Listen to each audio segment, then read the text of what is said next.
This summer, Texas experienced two of the deadliest flood events in state history, within just 3 weeks of each other. On June 12th, a flash flood swept through San Antonio, overwhelming various creeks and roads, and 13 people lost their lives. Just before dawn, on July 4th, a wall of water surged through the Texas Hill Country. In Kerr County alone, 107 people were confirmed dead, at least at the time of this recording. And across the region, at least 135 lives were lost, with more still unaccounted for. The Guadalupe River rose 26 feet overnight, sweeping away homes, cabins, and camps, including Camp Mystic, where 27 campers and counselors were killed. And in San Antonio, the sudden deluge caught people in their cars in low-lying areas, unable to escape. Emergency crews carried out over 70 rescues. Welcome to Big City, Small Town, the podcast about the people who make San Antonio go and grow. Today, I'm your host, Cory Ames. Today, we're asking a few difficult but critically important questions. What exactly happened during these flood events in June and July, and what failed, from infrastructure to communication? What unseen impacts are we not talking about? Pollution, ecological damage, the long-term costs of being unprepared. And most critically, how do we make sure this doesn't happen again and we can avoid the acute tragedy of more lives lost? Here's the truth. We need water. We've been in drought for years, but the way it has come in recent events and what has followed has been catastrophic. So, to help us understand and move forward, hopefully productively, I'm joined by two guests with deep knowledge of San Antonio's watersheds and flood systems. Rick Trefzer, Deputy General Manager of the San Antonio River Authority, and Brendan Gibbons, Board Chair of River Aid San Antonio. Together, we'll unpack what went wrong and what San Antonio must do to be better prepared for the next time this happens. Because the next time might not be years from now. It might be next season. Let's get into it. Brendan, Rick, thanks for joining me on Big City, Small Town. Thanks so much for having us. Yeah, thank you, Cory. Well, to get us started, gentlemen, I'd hope that each of you could briefly explain your role and organization, specifically in the context of these events, and talking about flood response, perhaps water quality, and watershed health, so that we can contextualize our conversation today so folks understand the perspectives that you're coming from. Brendan, I'll turn it over to you first and foremost. Oh, sure. My name is Brendan Gibbons, and I'm a chair of River Aid San Antonio, which is a local nonprofit focused on being great stewards of our creeks and waterways. This is we spend a lot of time doing trash cleanups and citizen science water monitoring on our creeks. So we're out there, several times a month, just investigating different parts of the watershed and cleaning up debris from there. And also, I have a background in journalism, and I worked for San Antonio Express News and San Antonio Report as an environmental reporter, where I covered some of these issues for almost a decade. Excellent. Thank you, Brendan. And Rick? Yeah, Cory. Rick Trefzer, Deputy General Manager of the San Antonio River Authority. Just to sum up our organization, we like to kind of focus on safe, clean, and enjoyable creeks and rivers. To expand on that, we really like to capture the safe, and what that means is our flood management, our flood planning, the efforts that we do to help mitigate the impact of flood in our city. Clean, we have a high emphasis on water quality. We do a tremendous amount of sampling and monitoring of the health of creeks and rivers here in our watershed, our district. And then enjoyable is really about highlighting the recreation and the education components of our organization. Excellent. Thank you. And so let's start first with the June 12th event, as that's specifically most acutely affected us here in San Antonio. Obviously, that came a little bit out of the news with the event July 4th in the Texas Hill Country, appropriately so. But unfortunately, it's still very important for us to get to the bottom of what happened on June 12th so that we can better respond and act as a community. Rick, you explained that there had been a very comprehensive report that came out on behalf of the San Antonio River Authority thereafter. Perhaps maybe that was something that not as many citizens or residents were aware to. Can you explain some of the findings in the report, talk about the event on June 12th? What specifically happened, more than just quantity of rain that Yeah. fell in so short Yeah. a time. Yeah, I think at its most basic level, we had a very high intensity of rainfall in a concentrated area. So we've got a lot of different models and a great team of technical experts that are continuously monitoring the potential for rain events, the impact of rain events. Just prior to that event, our team had been tracking a weather system that was kind of moving into the area. And as early as Tuesday, we, in coordination with kind of information we were taking from the National Weather Service, were anticipating somewhere around 2 to 4 inches of rain on that particular event. What ended up happening was very different. 6 to 7 inches in the area where the incident occurred. Just a lot of different factors that kind of contributed to people being in a dangerous situation. That obviously led to the unfortunate fatalities of that event. So, yeah, we can certainly expand on that. But as a result of that, we've certainly received lots of inquiries. Our focus being primarily trying to be the leader in the region for flood and mitigation, flood planning. People were looking to us of what the explanation was and trying to understand that a little bit better. So. Our team trying to be responsive to the many media inquiries that we received and that sort of thing, but also wanted to be respectful of really truly trying to understand what occurred. And so after several days, our team was able to produce a report that really outlined what the conditions were of that event and some observations of some things that could be improved and some recommendations going forward. Well, if you could, we'd love to hear a bit more about that. Sure. I mean, San Antonio and its city limits spread so far, we can certainly have different weather on different parts of the city, which is something that's can be a bit odd.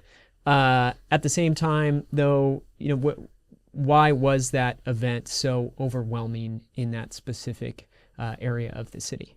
Yeah, and so I'm not sure how familiar people are with the term watershed. I think that sometimes is saved for technical folks, but for the average citizen, basically the watershed is just an area that drains into a particular creek or watershed, creek or river.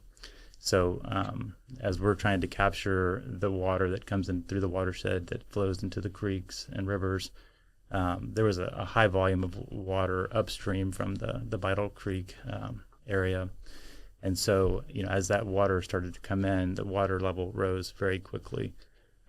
Additionally, I think the time of day was a significant factor. So beginning around 2 a.m., a significant amount of rain started to fall in that area. So within a matter of 2 to 3 hours, like I said, 6 to 7 inches of rain there. At that point, by 4, 5 a.m., you were starting to see people starting to move around the city.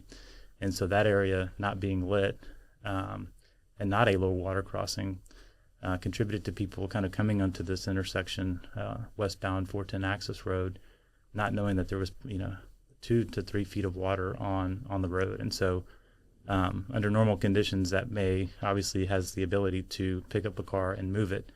Unfortunately, it swept them off the road into Vital Creek, which at that point had gathered a tremendous amount of water from upstream.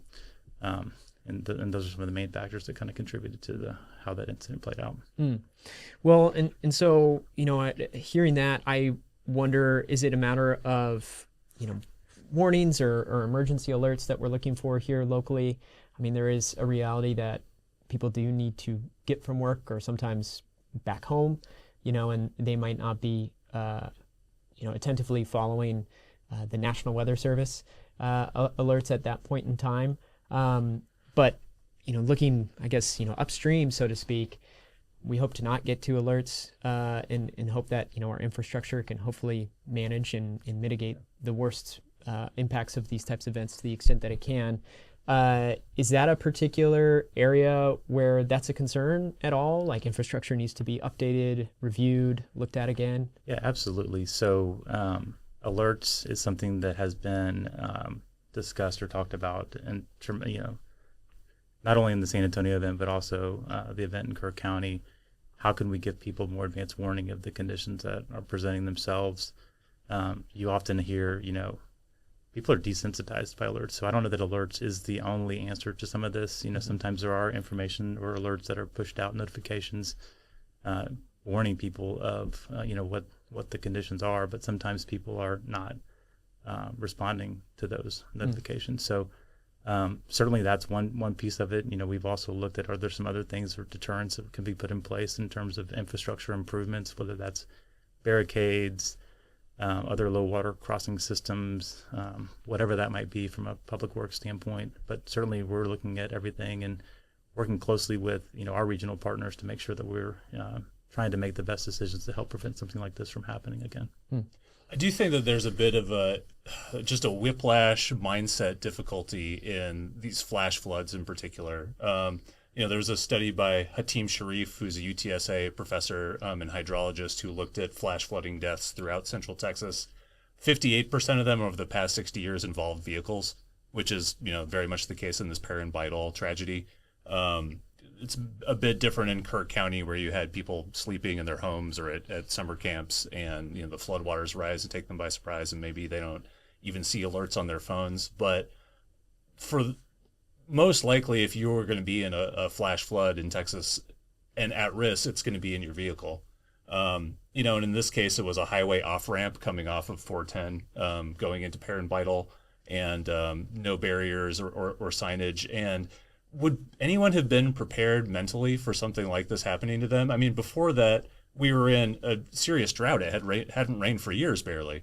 Like 2 days before that flood in San Antonio, there was a KSAT story with someone from the Edwards Aquifer Authority saying that we were in the second worst drought in San Antonio's history since the 1950s. This most recent drought was worse than the 2011 through 2014 drought. And are you mentally prepared as a driver, as somebody who can just try to do their best to protect themselves from a flash flood, when it has barely flooded or barely rained at all for years beforehand? But that whiplash from one condition to the next, from drought to flood to drought to flood, that is normal for our area. But the intensity of both of those types of events is getting worse because of a warming climate. And that's something we've not only seen from the climate models and climate scientists saying, like, here's what computer models predict about climate change, that we're going to see worse droughts and worse floods at the same time, but from weather data that we're already seeing. I mean, we're coming out of the second worst drought in history. We're still in drought in San Antonio, even though we've had these severe floods this year, and yet we've seen the heaviest rainfall events get even heavier. In 2019, I covered something called Atlas 14, which is some kind of official jargon for an updated study of rainfall in our area by the National Oceanic and Atmospheric Administration. And they took decades worth of data, actual rain falling and actual rain gauges from thousands of weather stations across Texas, and looked at how heavy are the average storms and are they getting heavier. And sure enough, they found they went from the heaviest storms that have a 1% chance of happening per year, have gone from 10 inches in Bexar County to 11 to 13 inches, depending on what part of the county you're in. Fortunately, one piece of good news when it comes to infrastructure is that Atlas 14 has been incorporated into the city's drainage codes. So the city updated its ordinance. It says now all of our drainage has to be built to this higher storm specification because of what the real data showed. The bad part, we've got lots of infrastructure built. San Antonio is a very old city. It's been built in layers over time. We've got lots of parts of the city that were built before that update because it was only in 2019. And just because, that's where the data showed we were, how much worse is it going to get? And that really depends on how much worse this climate change problem is going to get and how much more we keep dumping carbon into the atmosphere and heating the system. In San Antonio's climate model, climate scientists predicting the number of days with 2 inches or more of rainfall. 2 inches may not sound like a lot, but that could be a significant flood depending on where it lands. And, talking up to 6 or 7 inches, then you have something like Perrin Bidal, much less the flooding in like Kirk County, where I believe it was up to like 20 inches in some areas. But yeah, those heavy rainfall days, they're expected to like double in frequency. More than that, going from like once every 2 years to like 4 times every 5 years, so almost every year we're going to get something like that, and spaced out with drought in between, with worse drought. Very difficult psychological problem to deal with, and I just think we as citizens, a lot of what we need to do is get in the mindset of both water conservation all the time, too much water unpredictably, and maybe even think about learning how to escape from our cars in a situation like that, because it could happen.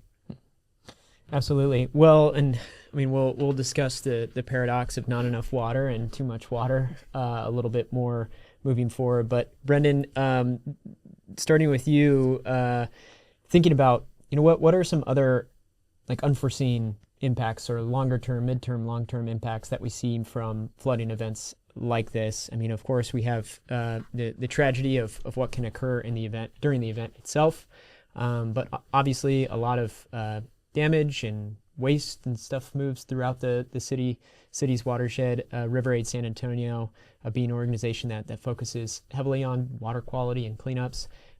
What sort of things do folks at River Aid San Antonio see after an event like what happened on June 12th?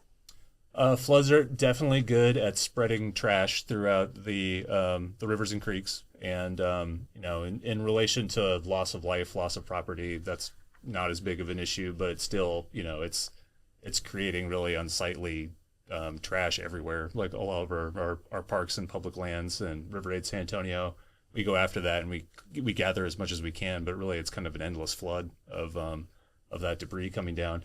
And every bit of plastic or styrofoam in a creek or river can break down and become microplastics. People downstream use the San Antonio River as a drinking water source. And then, there's an effect on wildlife too.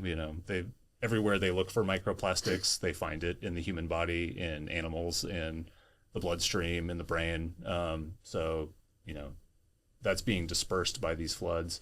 Also, it can create bacterial contamination. That's sort of our main contaminant of concern in our creeks and rivers, what's stopping them from being approved for swimming. And, when you have a big wash of all of that, of all of that flood water, storm water off of a hard surface that's been maybe got pet waste on it or animal feces, or, sometimes there's leaks from the sewage system that can spread bacteria throughout the watershed.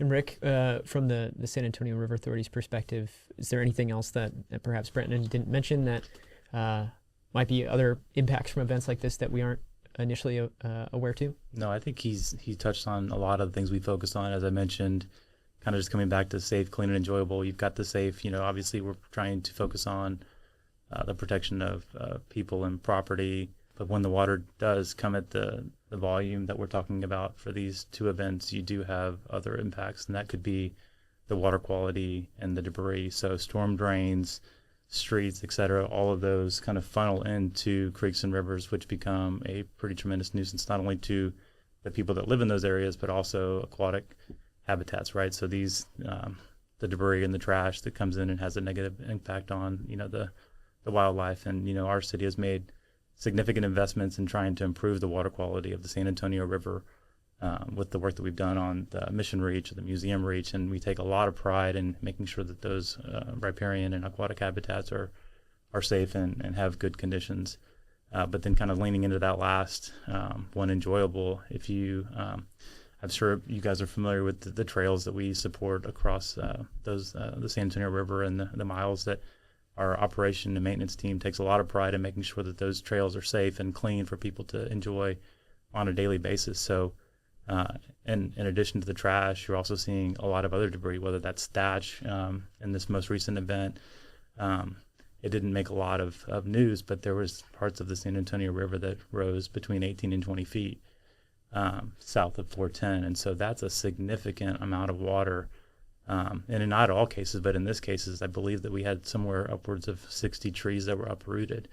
And so not only do you see, just the normal clippings and small bushes and vegetation that are coming through at a very high pace, when trees become uprooted, that causes not only a problem for people that are trying to enjoy the trails, but also becomes a hazard and more dangerous as it flows downstream. Well, and perhaps further along, what Brendan mentioned there as perhaps what might be the outlook of future precipitation events in San Antonio and our region. Is the River Authority likewise updating modeling for to meet those mission goals of making the river safe and enjoyable? Yeah. What are y'all looking at specifically as you consider what might be the impacts of climate and our change and the effects on the severity of these events? Absolutely. So, I think it's great that Brendan mentioned the Atlas 14. So there's other nationwide organization, national organizations that are supporting the collection of rain data and trying to inform how you can kind of predict what's going to be coming in the future for us. Our team is a cooperative technical partner for FEMA, and so we work really closely with them to update the floodplain maps and models. On our website, there is a variety of resources that can help inform our community risk maps. So you've got people that are able to type in their either residential or commercial addresses and understand what the flood risk around those particular structures are. But also we are making heavy investments in predictive capabilities. So a couple of years ago, Brendan was mentioning earlier, after Harvey, we kind of took a hard position on trying to do a little bit better in terms of having the capability to understand predicting these weather systems that are coming through the area. And so we invested a pretty significant amount of money to have that capability to not only look forward, but also try to have that data that looks backwards of, okay, this is what actually happened and this is what our models were saying. So we're getting a little bit smarter in how to anticipate and respond to those types of incidents. I want to talk for a second about something Rick raised with the flood maps and how they affect residents and homeowners, because I had a very intimate experience with the flood map in my area recently. So my wife and I bought a house on the west side in Jefferson in January before this January, so 2024. We were getting ready to close on it. I was not particularly close to a waterway or a drainage channel, so I didn't really think about this. But in the closing due diligence, the realtor came back and was like, "Oh, you're gonna have to buy flood insurance on this place. It's in the 100-year floodplain, which is the 1% chance rainfall type of flood." So I'm like, Brendan, you should have known. Like, I covered this stuff for years. Like, I should have, check the flood map before you buy a place. Make sure it's like not in the floodplain unless you want to pay for flood insurance. Because what happens if you're within that flood zone is your mortgage lender requires you to buy federal flood insurance. And, I thought, there's this extra cost per month. It's worth it. I like the house. I like the price we're getting at. Like, I'll just pay this flood insurance. And then I know I'm protected at least. So there's going to be, the worst comes to worst, it does flood, and couldn't find any record of it flooding before. We talked to our neighbor who's lived there since the 60s. Hey, has it ever flooded here? She says no. So I'm not really too worried about it, but I know I'm protected. So a couple months after that, there was an upgrade on the drainage channel in that area, making it bigger, stronger, wider. I'm not exactly sure, but making it hold more water. And I'm taken out of the floodplain in this revision that the River Authority worked on with FEMA. No longer required to carry this flood insurance. Saves me $200 a month on my escrow. I'm kind of excited about it because now I'm not required to pay this. I've just saved a bunch of money. And then these rain events hit, this summer. And it's getting me back in the mindset of I probably need to get covered again. I probably should be spending the money, even though I'm not required to anymore, to get this coverage, because we don't know what the future holds. We don't know how heavy these rains are going to be. If we got something like the 6-7 inches, the 20 inches, the Hurricane Harvey, 40 inches over 4 days, my house is going under. But the mindset of that is very difficult to get into, because I'm going to just voluntarily elect to spend more money per month on this. Now, it's not as expensive when you're out of the 100-year floodplain. So, there's some incentive there to get covered. But, I'm making that my mission this summer is to get recovered under this, even though there's a lot of weird insurance bureaucracy with that. And our agent was having a really hard time. So that's kind of why I gave up on staying covered, because he was just having such a hard time working with the insurance company. I'm going to go take another crack at it because I'd want to know that I have that security for the house, because it's not covered in homeowners insurance. And, currently if that rain bomb hit, not great things are going to happen.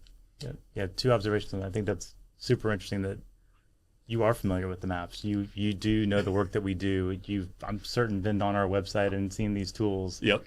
But it's back of mind when you're making such an important investment in your home that it was an afterthought. There are a large part of our community that's not aware of those resources, doesn't know that flooding is a potential issue in the areas they might be purchasing property. And so that's the battle that we're fighting against, is people's just lack of awareness or understanding of what the impact is. Because as you mentioned, you had the good fortune of being removed from the floodplain from infrastructure, but not all flood infrastructure is designed to support a flood at the level that we're talking about for these two events. Because imagine if it was, imagine how expensive it would be to build and maintain all the concrete necessary to deal with the most extreme event you could possibly imagine. It's just prohibitively expensive. Like we don't have enough taxes to support building everywhere that level of protection. So then where the River Authority, the city, and the county all have to come down and decide, working with their engineers, is like, what is the level of investment that makes the most sense for the tax base and to be as protective as possible. And that's a hard choice. And that's kind of why I'm talking about people should protect themselves to the extent that they can. And back to the point you mentioned earlier, it's the mindset, right? So people know that we have these types of events, but then time passes. Mm-hmm. And so when the time passes and people forget the magnitude of this level of rain, and they're being faced with competing needs in the community, whatever they might be, it's easy to not focus on the investment that needs to be made from a flood control or flood improvement standpoint. And here's the flip side of the channel, because there's another layer to it with River Aid. That channel that is built to handle more flood infrastructure that took me out of the floodplain, that channel feeds into Woodlawn Lake. River Aid San Antonio got a contract with the city of San Antonio last year to go out every month and clean up all the trash that flows into Woodlawn Lake.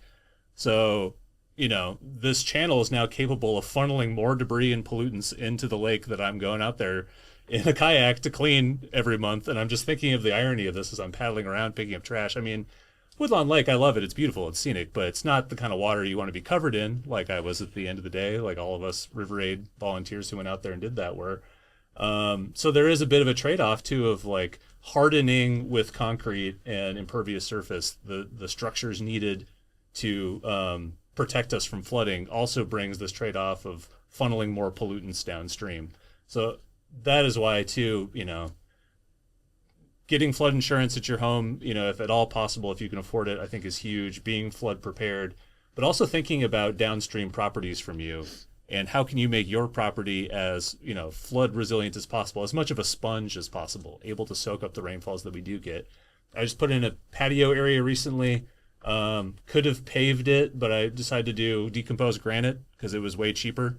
Number one. Number two, it infiltrates. So any rainfall that'll go on there will soak into the ground. It's easier to maintain. It was easier to do by myself without pouring a bunch of concrete. And, I encourage people to look at solutions like that rather than, adding more hardscape to their properties.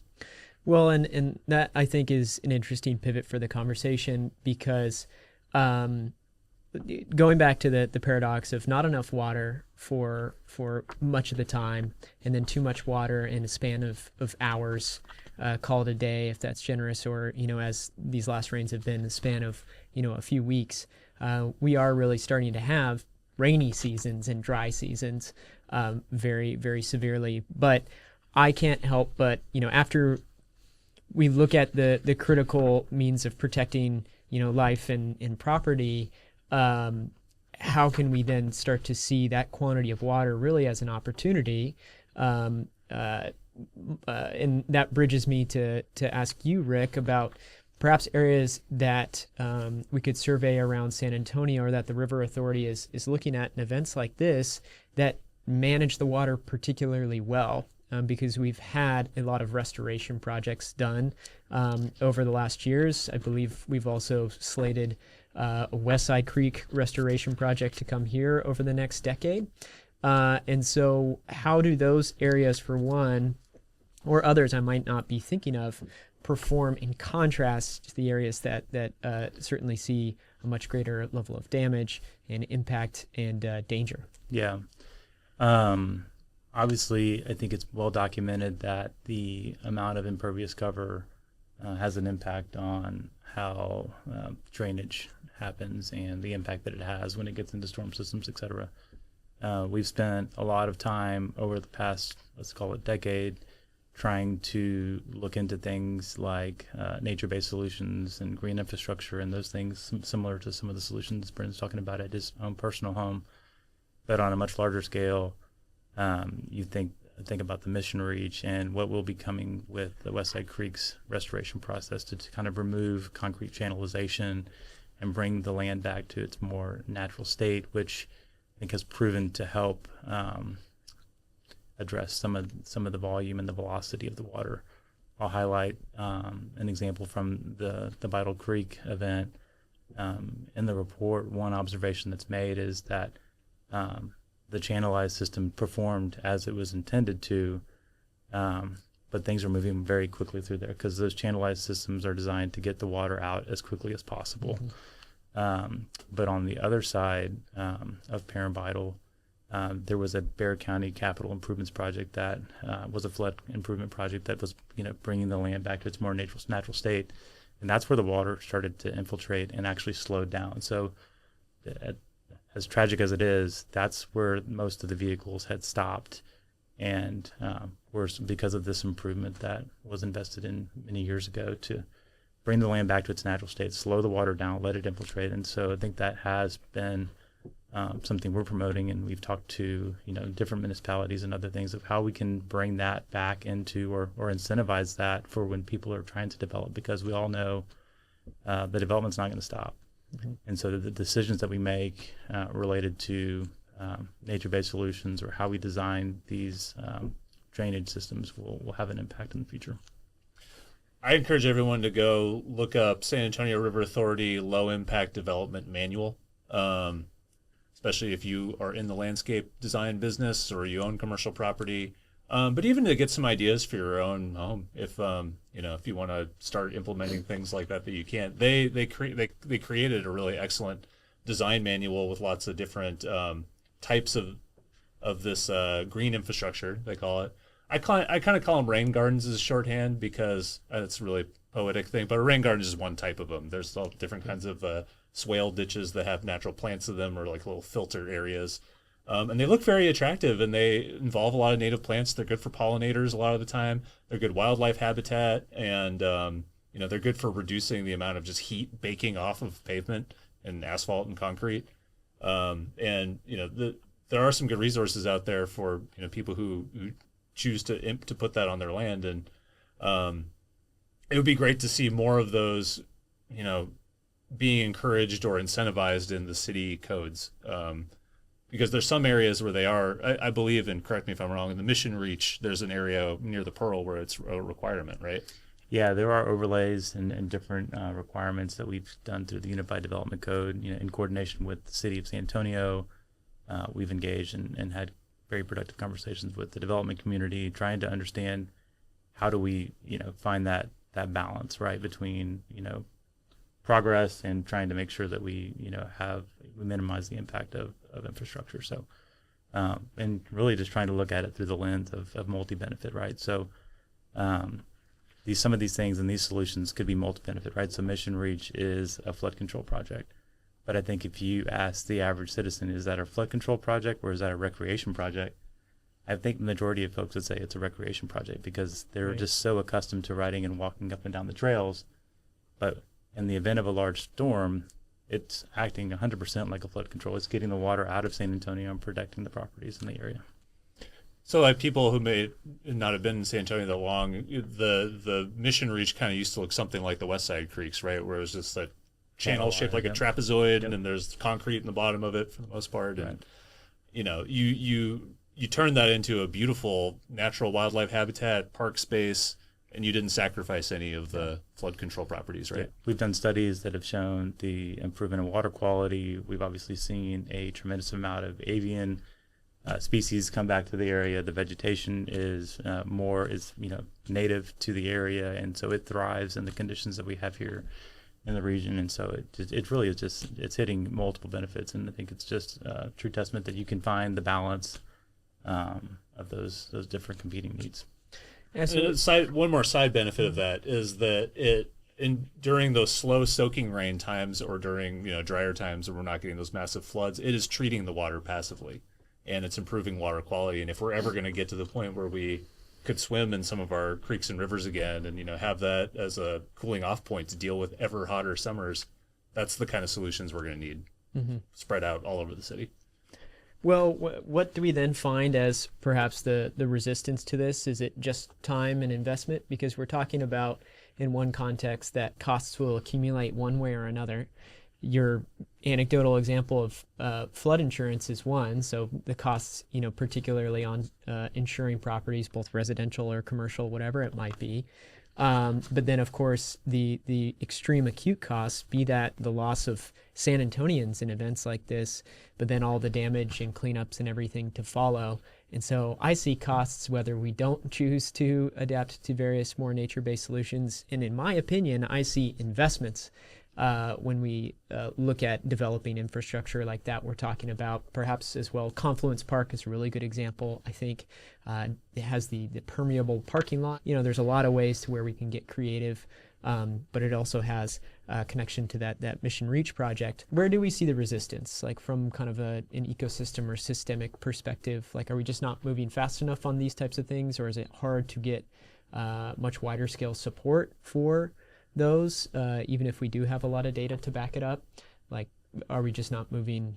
It just takes time to develop those projects. Well, one thing about some of that type of landscaping that soaks in water better is it does take just a different way of doing things. I wouldn't even say necessarily more maintenance or more frequent maintenance, but just a different way of approaching maintenance. So one of River Aid San Antonio's volunteer projects is to work on a low impact development installation on Lawrence Creek on the north side, and was installed originally by the Greater Edwards Aquifer Alliance because it's right above the Edwards Aquifer recharge zone. Our water supply, what's flowing off of there could go underground and make it into the water supply. So a bit of a different purpose than flood prevention, but it has that added benefit. And so this is a sediment trap, like right near a right near a street. Water flows off of this neighborhood into there. A lot of the sediment drops out and gets trapped there. It goes down a green swale ditch area and into a detention pond that is off the main channel, and a lot of water can accumulate in there and soak down into the ground. And then if it's a big rain, it'll continue flowing on past that and over some kind of berms we built into that area. And it takes quarterly maintenance to go in and clear out the sediment from the trap at the very beginning of it. And so it's like a weird volunteer project. A lot of times we'll have people come out and we'll go after invasive species, like or most often cleaning trash. This one's just odd because it's like taking sediment out of the sediment trap and then helping build up these berms, these little water speed bumps basically that slow down the flood water. So it's just a different approach to you're trying to do a different thing than you might if you had a concrete trapezoid channel and you're just going out there with a weed whacker and just weed whacking all of it and bagging that up and leaving. So some of it's training landscape maintenance people to do things a little bit differently. And it's just different than the way we've always done it. But there are some cost differences as well, and I think that's where some of the resistance comes from. I think Rick may be able to speak to that a little better. Yeah, I think that's fair.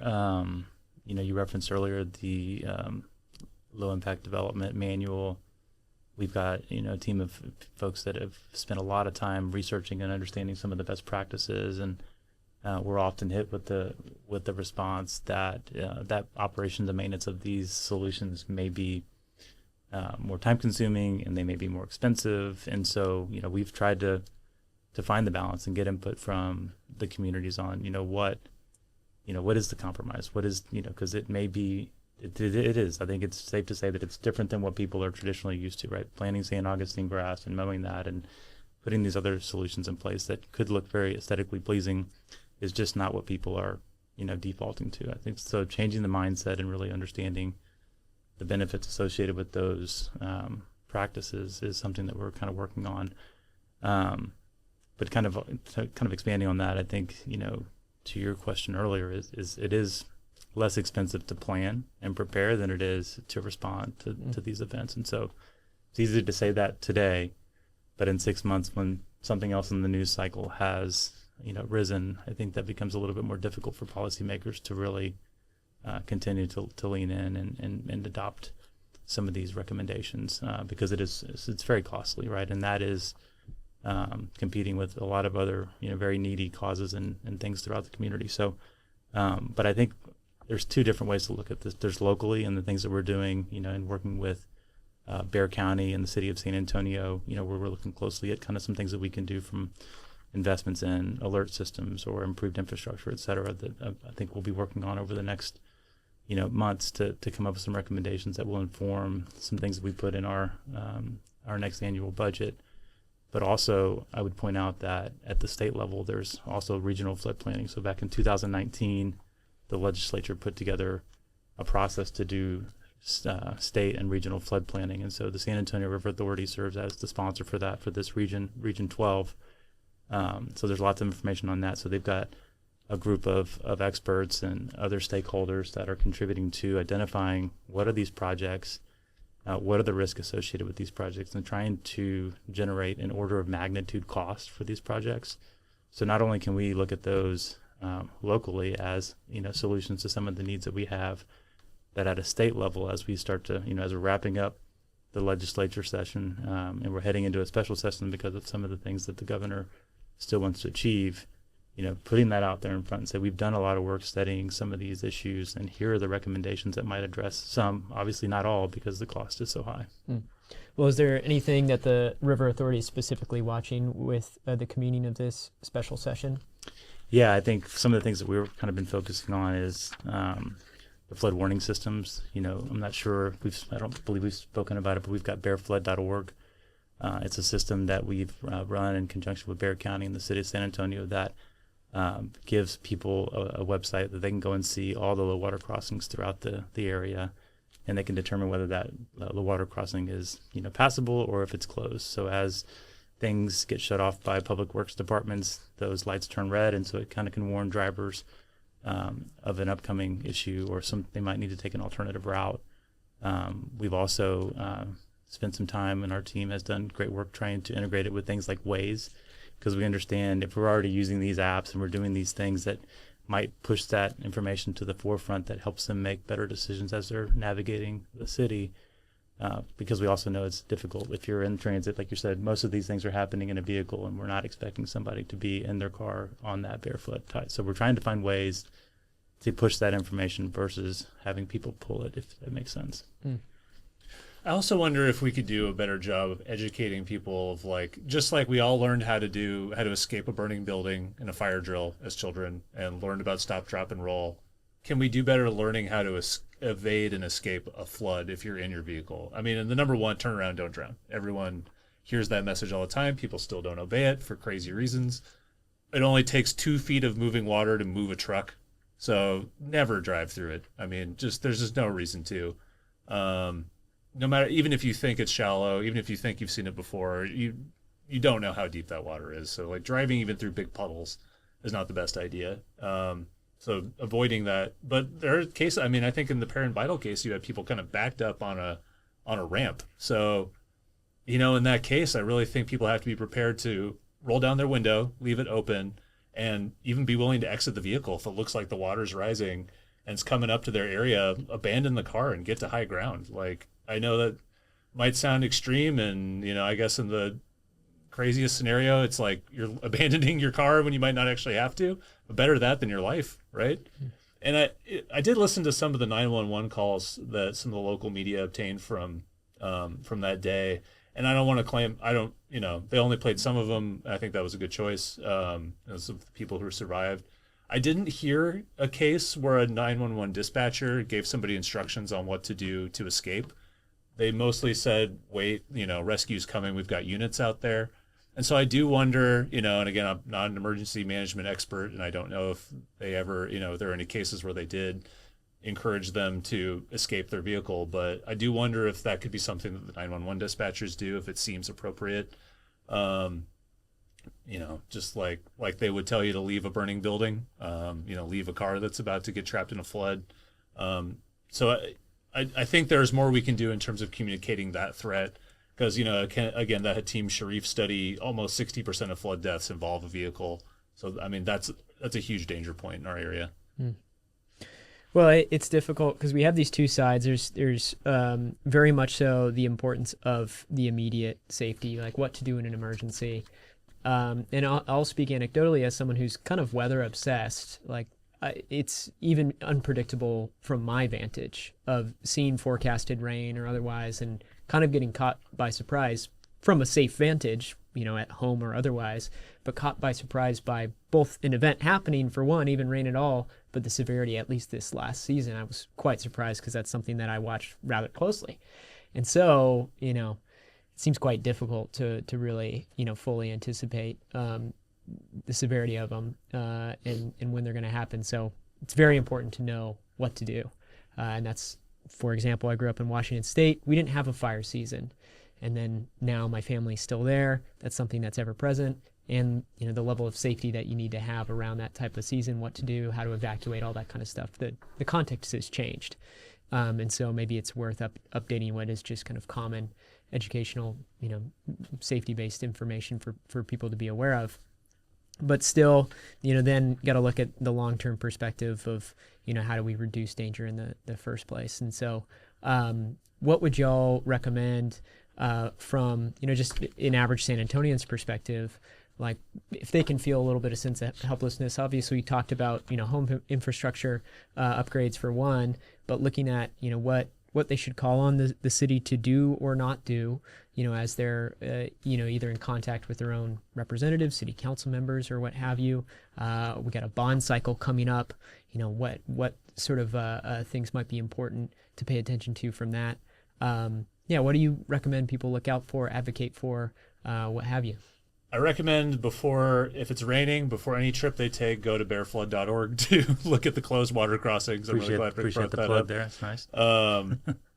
Definitely recommend learning how to escape a flooding vehicle. As far as like advocating for what local governments can do, I think they can advocate to their city council representative. Start thinking about how can we update our ordinances to require infrastructure that soaks in water. I think that's just going to bring such a huge benefit for water quality and for, if done widely enough, flood prevention, and just to be showing that there's a demand for that, because I think that could help overcome the resistance and creating a culture a bit more of where that's what we expect our land to do, is to soak in water as much as possible. And I think unfortunately, you talk about Washington didn't have a fire season and now does. Winter Storm Uri, an example of a climate catastrophe here in San Antonio that was just worsened by, in Texas here, that was just worsened by, a changing climate. A winter storm like that had happened 10 years before, and there was massive power outages, but it's just so much more intense in 2021 when it hit. I interviewed a real estate economist around that time who studied flood awareness in the real estate market, and he said the market memory was about 2 years for people forgetting that a certain property had flooded before they go in to buy it. Preparation for all kinds of these disasters is just difficult with our human psychology. We were focused on the threats like right in front of us, but some of the deadliest things that could happen are going to become more frequent. They are going to become more serious. In a warming world, and anything we can do to reduce those emissions and put a tamper down on the cause is going to improve our lives, because we're just seeing these events get worse and worse and more extreme, and there's no limit to how bad that could get. So I think people need to remember that climate change, global warming, it's a matter of degrees. It's a matter of increments. Every choice you make to emit fewer emissions, like to take your bike or the bus instead of driving, has an incremental impact. Everything that our government does in terms of regulating, the fossil fuel industry, it has an incremental impact. It's not like suddenly we've passed the point of no return. Every little bit helps. Yeah, I think just a couple of reactions to that. One, being super thoughtful about where we develop. I think there's still instances where people are building up to or in the floodplain. We have 28 dams. There was recently an article in mysa.com that talked about the dams, like the things that people just don't see that are in their backyards that are helping with flood protection. So, but we still, even though we cut easements and own some of these properties, we've got people that are building right up next to dams. And so understanding the risk associated with where you're doing that's one thing. Like if we can, really disincentivize development around, flood risk, that I think helps in the long term. I think from an advocacy standpoint, investments or bringing forward innovations that help with alerts and flood awareness. We are looking at different technologies, and obviously, like I mentioned earlier, we're going to be looking beyond just our region of what are people doing out there to help protect their communities. But from a policy standpoint, I think Brendan's right. If we can advocate or at least have people thinking about what are some nature-based solutions, what are some things that can help mitigate some of the flood risk. I think not letting those be the first items that are value engineered out of capital projects. I think that's an unfortunate reality. We all know that costs are going up for all sorts of capital projects, but we've tried to advocate very hard to incorporate low impact development, green infrastructure, nature-based solutions, whatever you want to, whatever your favorite term is, whatever you want to refer to it as. It's still an important part and things that should be considered as you're making improvements. But those are often the easiest things for people to remove from projects. So I think advocating there. But then I think just people generally, coming up with creative ways to engage people in the conversation. So, after 2 years and everybody's kind of moved on from what's happened, they still have some general awareness about where they live and where they work, about what the flood risks are. Use those tools and just kind of have some self-awareness around those issues. Absolutely. Well, and I think that there's a very potent narrative to be cultivated around the public assets that are created from these various low-impact development projects. I mean, as we've talked about throughout this conversation, the various parks, areas of recreation, like you said, people might not be aware that those are flood management projects as well, but they're also assets to the city that people love to enjoy and use. And I think that the conversation around emissions from an individual perspective can sometimes be overwhelming and hard to really contextualize all those choices. But I got to think that there's great opportunity too in the advancement of native vegetation, because there's so many multiple benefits from that. I mean, one, it seems to make the city cooler, right? Like a tree versus concrete, that's going to make a huge impact. It makes the soil and the land around it more of a sponge than it is something impervious like concrete. Water's going to move fast and drain fast. And it's aesthetically pleasing too. And so we have so many issues that we're facing, and it seems like this growing climate crisis. It's hotter, our storms are more severe, and I just can't see many other solutions being proposed that can offer so much great benefit. It feels like it's a dollar really well spent from a city's perspective. I think River Aid San Antonio, we're going out and we're working on keeping those areas clean right now. So I think sometimes there's an urge to, take on whatever you can with your own two hands, and River Aid San Antonio will put you to work on that kind of thing. Actually, we have some people going up to Kirk County that we've been twice now to help with cleanups in that area, some of our volunteers, and planning to continue to do that once a month. So, check us out on social media, River Aid San Antonio, or riveraidsanantonio.org to find ways to get plugged in, become one of our grassroots steward army, where we're going to be working on this kind of thing. Yeah, that's a great point. I'd be remiss if I didn't kind of promote our volunteers as well with River Warriors. I think you can't have enough volunteers. This work is just so much. The scale is something that, an entity like ours is not capable of. After every rain event, hitting every single creek in the river, we, I think, take a lot of pride in making sure that we are hitting the trash. I mean, we've seen in incidences where there could be, multiple rain events within a week, like near $100,000 worth of just cleanup costs. And so I think the dollars are staggering. And so where there are opportunities for people to volunteer, whether it's River Aid or whether it's through our River Warriors program, we're trying to organize events to get people engaged in the community, because I think people really enjoy those types of events, and you can get the instant gratification of the work that you've done. Well, it changes the relationship that you have to the waterway. It feels like I had the pleasure of getting on the canoe at Woodlawn Lake with Charles Blank, the executive director of River Aid San Antonio, with my camera, and that's a place I live nearby, but I've never been on the water like that, and I've seen River Aid's work that way, and it very much so had an impact on me. You mentioned those cleanup costs, Rick, there. That was something that I didn't actually consider first and foremost as well.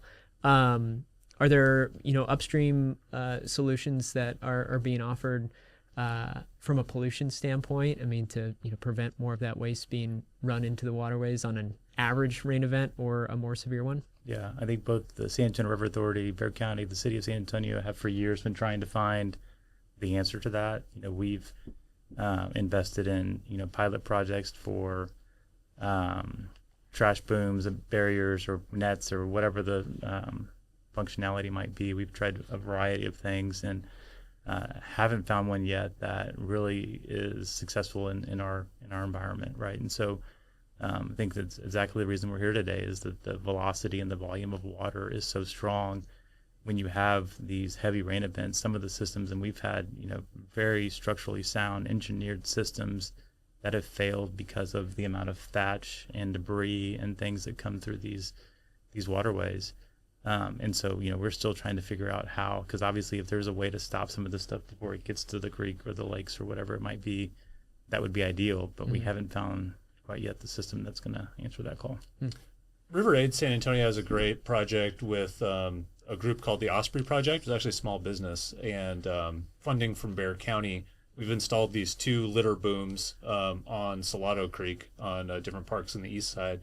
And they do accumulate litter behind them during the normal flow of the river and smaller rain events, but they are built to break open and release during heavy rains, which is unfortunate because when that happens, you lose everything that you've accumulated behind there. So it's not really built for like the most extreme of extreme floods, but I think during just the normal course of events, we have people go out there and we're cleaning them a couple times a month.